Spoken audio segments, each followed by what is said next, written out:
ಹುಲಿ ಕುರುಬರ ನಾಯಕ ರೀ ಎಂಟ್ರಿ. ಕರ್ನಾಟಕದ ಕೇಸರಿ ಸೇನೆಯಲ್ಲಿ ಘರ್ ವಾಪಸಿ ಸದ್ದು ಕೇಳಿಸ್ತಾ ಇದೆ.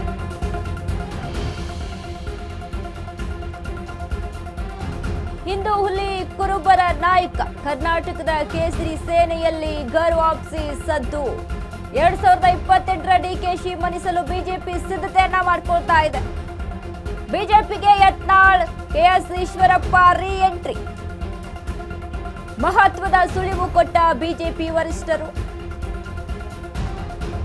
ಉಚ್ಚಾಟಿತರ ಘರ್ ವಾಪಸಿ ಸಾಧ್ಯತೆ ತಳ್ಳಿ ಹಾಕಲ್ಲ.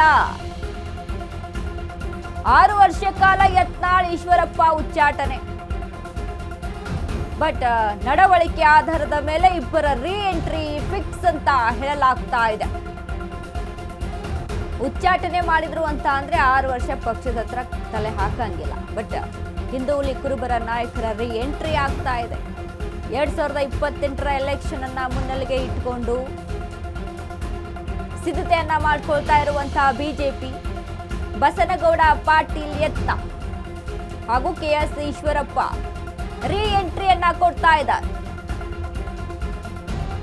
ವರಿಷ್ಠರು ಕೂಡ ಈ ಬಗ್ಗೆ ಮಹತ್ವದ ಸುಳಿವನ್ನ ಕೊಟ್ಟಿರುವಂತದ್ದು. ಉಚ್ಚಾಟಿತರ ಘರ್ ವಾಪಸಿ ಸಾಧ್ಯತೆಯನ್ನ ತಳ್ಳಿ ಹಾಕಲ್ಲ. ಆ ಒಂದು ಅವಕಾಶ ಅಂದ್ರೆ ಸದ್ಯಕ್ಕೆ ಆ ಸಾಧ್ಯತೆಗಳು ಇಲ್ಲ ಪಕ್ಷದಲ್ಲಿ.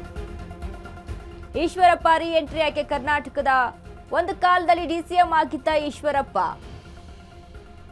ಇನ್ನು ಬಿಜೆಪಿಯ ಕಟ್ಟಾಳು ಆಗಿರುವಂತಹ ಕೆಎಸ್ ಈಶ್ವರಪ್ಪ ಅಷ್ಟಮಟ್ಟಿಗೆ ಕೆಲಸವನ್ನ ನಿರ್ವಹಿಸಿದ್ದಾರೆ. ಅತ್ತ ಕುರುಬ ಸಿಎಂನನ್ನ ಕೆಳಗಿಳಿಸಿರುವಂತಹ ಕಾಂಗ್ರೆಸ್ ಕುರುಬ ಮತಗಳನ್ನ ಸೆಳೆಯಲು ಬಿಜೆಪಿ ತಂತ್ರವನ್ನ ರೂಪಿಸಿಕೊಳ್ತಾ ಇದೆ.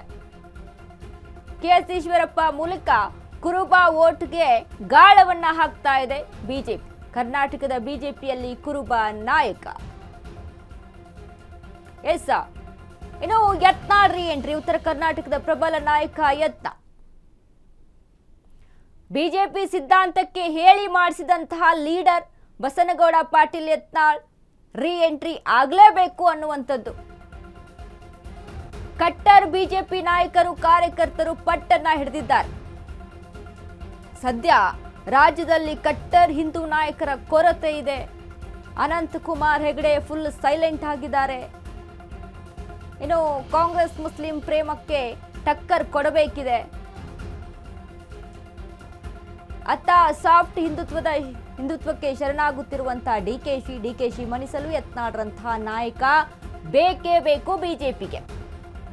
ಹೌದು, ಇತ್ತೀಚೆಗೆ ನಾವು ಗಮನಿಸ್ತಾ ಇದ್ದೀವಿ ಡಿಕೆ ಶಿವಕುಮಾರ್ ಅವರ ಯಾವ ರೀತಿಯಾಗಿ ತೋರಿಸ್ತಾ ಇದ್ದಾರೆ, ಯಾವ ರೀತಿಯಾಗಿ ಅವರ ವರ್ತನೆಗಳಿದಾವೆ ಅಂತ.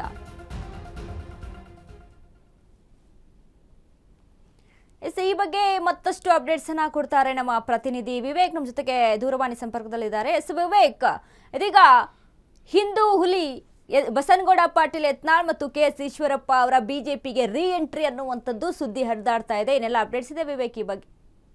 ಎಸ್ ವನಿತಾ, ಈಗಾಗಲೇ ಏನೋ ಯತ್ನಾಳ್ ಅವರು ಉಚ್ಚಾಟನೆ ಆದ ದಿನದಿಂದ ಕೂಡ ಅಷ್ಟೇ ಯತ್ನಾಳ್ ಅವರ ಗರ್ವಾಪ್ತಿ ಯಾವಾಗ ಅಂತ ಒಂದಿಷ್ಟು ವಿಚಾರಗಳು ವದಂತಿಗಳು ಹರಿದಾಡ್ತಾನಿದೆ. ಜೊತೆಗೆ ಆಸ್ ಸೇಮ್ ಆಸ್ ಈಶ್ವರಪ್ಪನವರದು ಕೂಡ ಅಷ್ಟೇ ಪದೇ ಪದೇ ಆಗಾಗ ಒಂದಿಷ್ಟು ಮುನ್ನೆಲೆಗೂ ಕೂಡ ಬರುತ್ತೆ. ಒಂದು 6 ತಿಂಗಳು 1 ವರ್ಷಕ್ಕೆ ಒಮ್ಮೆ ಆದ್ರೂ ಮುನ್ನೆಲೆಗೆ ಬರುತ್ತೆ. ಏನಂದ್ರೆ ಗರ್ವಾಪ್ಸಿ ಯಾವಾಗ ಕೆಎಸ್ ಈಶ್ವರಪ್ಪನವರದು ಅಂತ ಅವ್ರದ್ದು ಕೂಡ ಮುನ್ನೆಲೆಗೆ ಬರ್ತಾ ಇರುತ್ತೆ. ಅದೇ ರೀತಿಯಾಗಿ ಈಗ ಮತ್ತಿಬ್ಬರು ನಾಯಕರದ್ದು ಕೂಡ ಗರ್ವಾಪ್ಸಿ ವಾಪಸ್ ಬರ್ತಾರೆ, ಬಿಜೆಪಿ ಸೇರ್ಪಡೆ ಆಗ್ತಾರೆ ಅನ್ನೋದು ಕೂಡ ಮುನ್ನೆಲೆಗೆ ಬಂದಿದೆ. ಅದರಲ್ಲಿ ಪ್ರಮುಖವಾಗಿ ಯಾಕೆಂದ್ರೆ ಈಗಾಗಲೇ ರಾಜ್ಯದಲ್ಲಿ ಮುಖ್ಯಮಂತ್ರಿ ಬದಲಾವಣೆ ಕೂಡ ಆಗಿದೆ. ಡಿಕೆ ಶಿವಕುಮಾರ್ ಒಂದ್ ಸ್ವಲ್ಪ ಹಿಂದುತ್ವದ ಫೇಸ್ ಆಗಿ ಮೂವ್ ಆಗ್ತಿದ್ದಾರೆ. ಆ ಸಂದರ್ಭದಲ್ಲಿ ಈಗಾಗಲೇ ಬಿಜೆಪಿಯಲ್ಲಿ ಹಿಂದೂ ಉಳಿಗಳು ಅಂತ ಗುರುತಿಸ್ಕೊಂಡಿರುವಂತ ಕೆಎಸ್ ಈಶ್ವರಪ್ಪ ಆಗಿರ್ಬೋದು, ಯತ್ನಾಳ್ ಅವರಾಗಿರ್ಬೋದು, ಇವರಿಬ್ಬರು ಕೂಡ ಅಲ್ಲಿ ಇಲ್ಲದೆ ಹೋದರೆ ತೊಂದರೆ ಆಗುತ್ತೆ, ಬಿಜೆಪಿಗೆ ಡ್ಯಾಮೇಜ್ ಆಗ್ಬೋದು ಮುಂದಿನ ದಿನಗಳಲ್ಲಿ ಅನ್ನೋ ಒಂದಿಷ್ಟು ಲೆಕ್ಕಾಚಾರದಲ್ಲೂ ಕೂಡ ಈಗಾಗಲೇ ಬಿಜೆಪಿಯಲ್ಲಿ ಚಿಂತನೆ ನಡೀತಿದೆ ಅಂತ ಕೂಡ ಗೊತ್ತಾಗ್ತಿದೆ. ಜೊತೆಗೆ ಈಗಾಗಲೇ ಸಿದ್ದರಾಮಯ್ಯನವರು ಕುರುಬ ಸಮುದಾಯದಲ್ಲಿ ಗುರುತಿಸಿಕೊಂಡವರು, ಕುರುಬ ನಾಯಕ ಅಂತಾನೆ ದೊಡ್ಡ ಮಟ್ಟದಲ್ಲಿ ಗುರುತಿಸಿಕೊಂಡವರು, ಅವರ ನಾಯಕತ್ವವನ್ನೇ ಮುಖ್ಯಮಂತ್ರಿಯಾಗಿ ಬದಲಾವಣೆ ಮಾಡಿದ ನಂತರದಲ್ಲಿ ನಮ್ಮ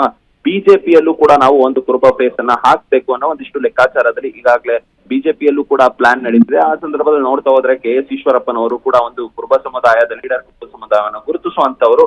ಆ ನಿಟ್ಟಿನಲ್ಲಿ ಅವರಿಗೆ ವಾಪಸ್ ತೆಗೆದುಕೊಂಡ್ಬರೋಣ ಒಂದಿಷ್ಟು ಲೆಕ್ಕಾಚಾರಗಳನ್ನ, ಸ್ಟ್ರಾಟಜಿಗಳನ್ನ ರಾಜ್ಯದಲ್ಲಿ ಮಾಡಬಹುದು ಅನ್ನೋದು ಒಂದಿಷ್ಟು ಲೆಕ್ಕಾಚಾರ. ಆದ್ರೆ ಮತ್ತೊಂದು ಕಡೆ ಯತ್ನಾಳ್ ಅವರು ಹಿಂದೂ ಹುಲಿ ಜೊತೆಗೆ ಲಿಂಗಾಯತರು, ಪಂಚಮಸಾಲಿ ಈ ಮತಗಳನ್ನ ಕೂಡ ಸೆಳೆಯುವಂತ ಶಕ್ತಿ ಇರ್ತಕ್ಕಂಥವ್ರು, ಜೊತೆಗೆ ಹಿಂದುತ್ವದ ಮತಗಳನ್ನು ಕೂಡ ಸೆಳೆಯುವಂತ ಶಕ್ತಿ, ಜೊತೆಗೆ ಉತ್ತರ ಕರ್ನಾಟಕ ಭಾಗದಲ್ಲಿ ಅವರದೇ ಆದ ಒಂದಿಷ್ಟು ವರ್ಚಸ್ ಕೂಡ ಹೊಂದಿರತಕ್ಕಂಥವ್ರು. ಅವರನ್ನ ಕೂಡ ನಾವು ಪಕ್ಷಕ್ಕೆ ಕರೆತಂದರೆ ಮತ್ತೆ ಮುಂದಿನ ದಿನಗಳಲ್ಲಿ ಅವರ ಕಡೆಯಿಂದ ನಮಗೆ ಒಂದಿಷ್ಟು ಪ್ಲಸ್ ಕೂಡ ಆಗಬಹುದು ಅನ್ನೋ ಒಂದಿಷ್ಟು ಲೆಕ್ಕಾಚಾರಗಳು ಕೂಡ ಈಗಾಗಲೇ ಬಿಜೆಪಿ ಪಾಳೆಯದಲ್ಲಿ ಶುರು ಆಗಿದೆ. ಆದ್ರೆ ಇವರಿಬ್ಬರ ನಿರ್ಧಾರವನ್ನು ಕೂಡ ರಾಜ್ಯ ನಾಯಕರು ಯಾರು ಕೂಡ ಕೈಗೊಳ್ಳೋದಕ್ಕಾಗಲ್ಲ. ಅಂತಿಮವಾಗಿ ಹೈಕಮಾಂಡ್ ನಿರ್ಧಾರವನ್ನ ತೆಗೆದುಕೊಳ್ಬೇಕು.